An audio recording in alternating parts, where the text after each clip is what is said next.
One of Conrad Murray's girlfriends says that she once got to meet his famous patient, Michael Jackson. She had the courtroom just wrapped around her little finger at Murray's manslaughter trial yesterday. If you listen to Ryan Smith. Nicole Alvarez was by far one of the most memorable witnesses testifying in the Conrad Murray trial yesterday.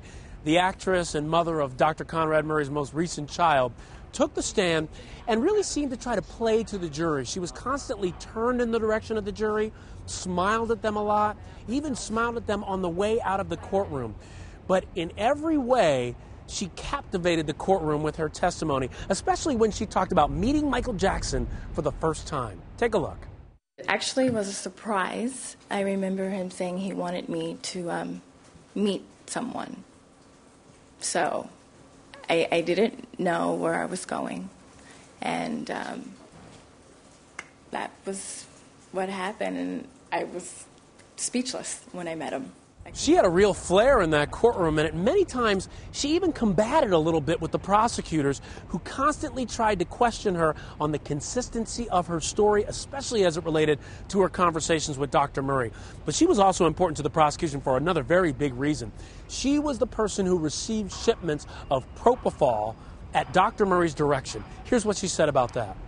Dr. Murray advised you that he was going to be expecting shipments and they would be coming to your apartment and you should be on the lookout for them, correct? Yes. Did he give you any details or information about what was contained in the packages? No. There was another stunning detail revealed about these packages.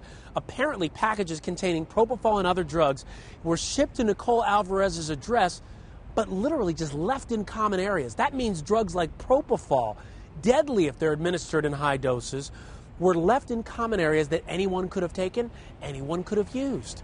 And that was what the prosecution tried to highlight in terms of Dr. Murray and the way he handled not only his patient, Michael Jackson, but also drugs like propofol. They tried to show that in so many ways that his treatment, not only of the drugs, but of Michael Jackson, slipped below the required standard of care and may have eventually led to Michael Jackson's death. See, don't miss a minute of today's action in the trial of Dr. Conrad Murray.